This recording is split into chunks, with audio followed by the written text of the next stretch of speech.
good morning. This is Daddy Day Trader with the day 4 of the accountability series. Hope everyone's having a good morning. Daddy Day Trader is up on the day $1.27. That's green, baby. So I guess that means I get to wear my green hat today. Boop, boop, boop, boop, boop. Right. So that's 2 days in a row. Again, up $1.27 on 2 stocks. So I traded INTS and VRME, which were both in the top of the leading gappers for today. INTS at one point was up, I think, almost 250%. Started off the day at like $4 and went up to 15 or something like that, crazy. As I was getting in today at around 5:30, it had already been doing its thing and squeezing up, so I missed most of that move, but it's not really a move I probably would have taken since it was so parabolic. Those ones I have not traded well, but it did come back down to VWAP around 5:45 this morning. So I was having kind of a negative, I was having a couple red candles that went way down below VWAP, and then as it was coming back up, I did buy 4 shares. I was keeping my share count super low because it's pre-market. This stock is having these really long candles, so they've got huge swings, the spreads were pretty big, so I really wasn't wanting to take too much risk on it. And it did go up from VWAP, where I bought it at, probably 50-60 cents. So I bought it at $11.65, and then it went all the way up to $12.20. I started getting out at $12.01 and then sold the rest of my shares at $11.73 because it was then coming back down. And after that, it basically faded. The rest, now it's down to $8, so glad I got out. I made 60 cents on that trade with 4 shares, so 20 cents a share, or 15 cents a share, something like that. So not a super great trade, and kind of on a stock that had big spreads and was moving up and down quite a bit. But I was hoping it would break back through VWAP and go back up to its high, which was $15. So I'm glad I got out when I did, made a little bit of money, and kept that one on the side charts. The next one was VRME, which I traded at, let's see, 6:44 this morning. Again, this one was coming up to VWAP. It was a leading gapper.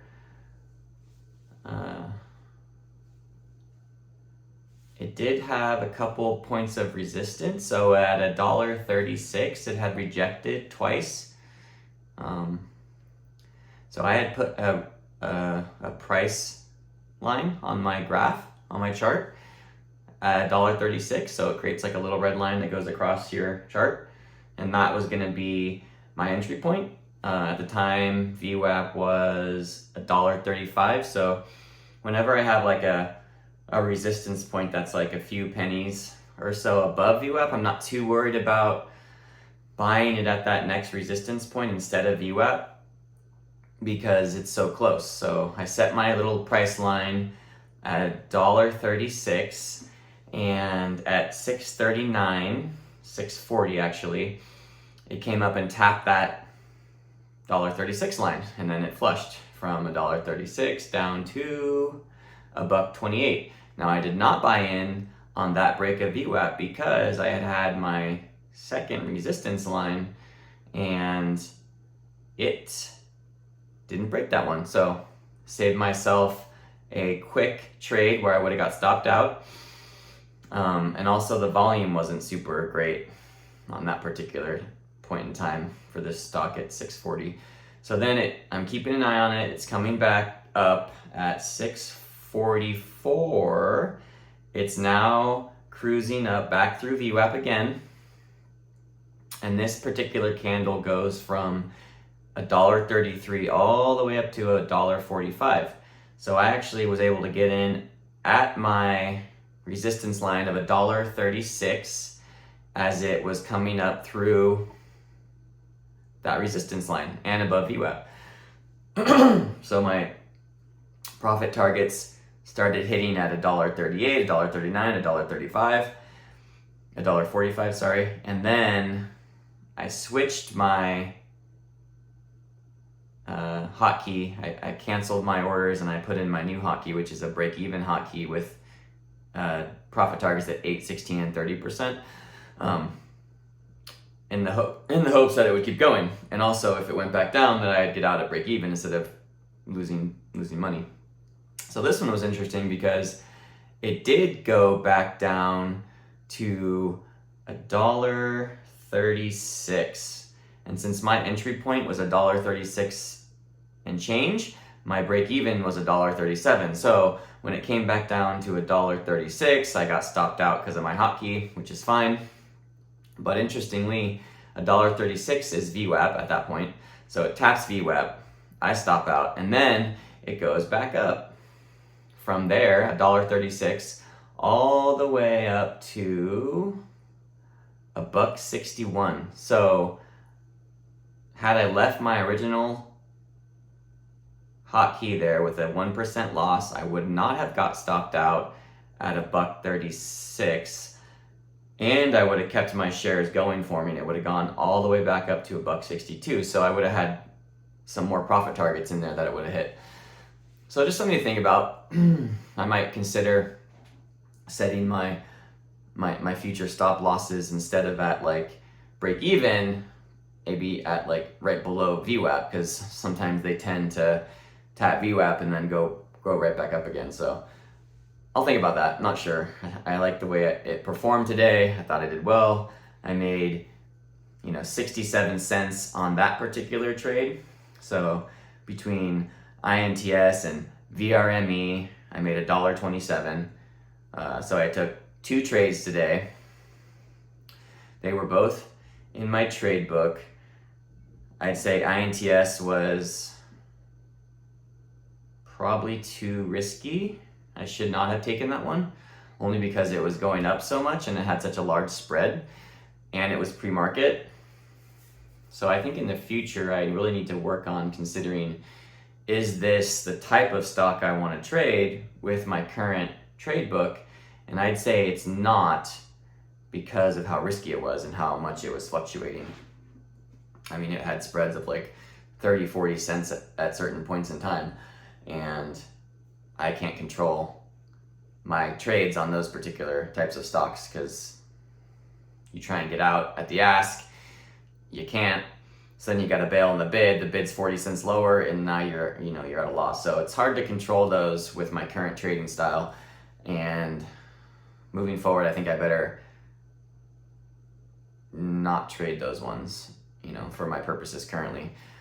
Eventually, I think it's a great type of stock to trade when you're really skilled at it, and you can capture huge gains. This one went, like I said, from $4 all the way up to $15.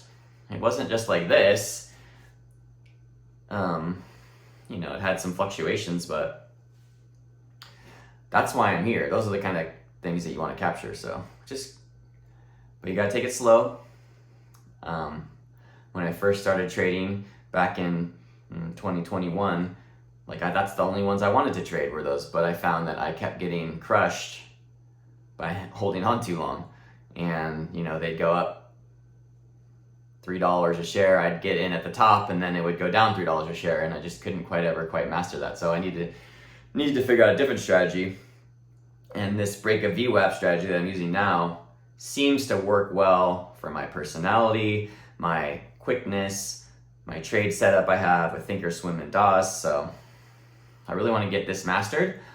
And then if I can master this one and be profitable, maybe I'll add another strategy on top of that, a more parabolic Momo strategy that is going to capture those huge dollar swings. But I think for now, I'm happy with taking base hits and mastering that. And I know that at some point, these base hits can go parabolic, so I will catch some super good winners that are going to go up 30% or more. So it's just being available for those, keeping a couple shares, and controlling risk. So another green day, $1.27. Heck yeah, that's awesome. That's 2 days in a row that I'm green. 2 days I get to wear this hat right here, and I think that's awesome. It felt good. I felt in control. I really like the price lines I'm setting on my charts to make sure that they have to break this particular line before I buy in instead of just the break of VWAP. Those have been super helpful. I did have a little bit of an issue this morning when I loaded my DOS Trader. My time and sales window and my level 2 information were not connected. So I hadn't seen that before, and whatever reason I couldn't figure it out how to get them in sync again.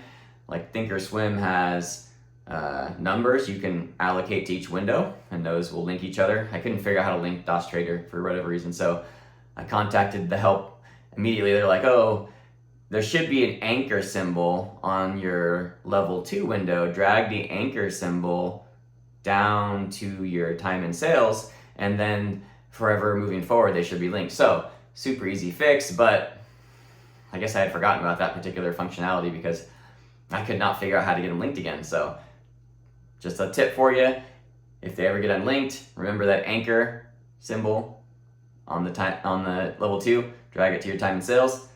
Now you're good to go again. So that was a tip I wanted to share with you guys that I didn't know about. So it's Friday. I'm done trading. We got some snow, so we're gonna go play with the family, get some snowmen built, and I'll be back at it Monday. Super excited to keep this green streak going and keep this trade strategy evolving. And quite honestly, these videos have been super helpful. I'm super excited about it. I can't believe that I'm even doing them, and how much more effective these videos are than my Word document that I had been using as my trade journal. I don't know let me look at how many pages let's see. It's 10,000 words, and it's got a ton of charts, and let's see if I printed it. It is 38 pages. So I've got 38 pages of journaling, and I feel like what I've done in 4 days of videos is far more effective than what I've done with 40 pages of journaling. So I'm gonna keep doing this. This is great, and I'm excited to come back Monday and keep going. So that's all I got. Have a great weekend. Talk to you later.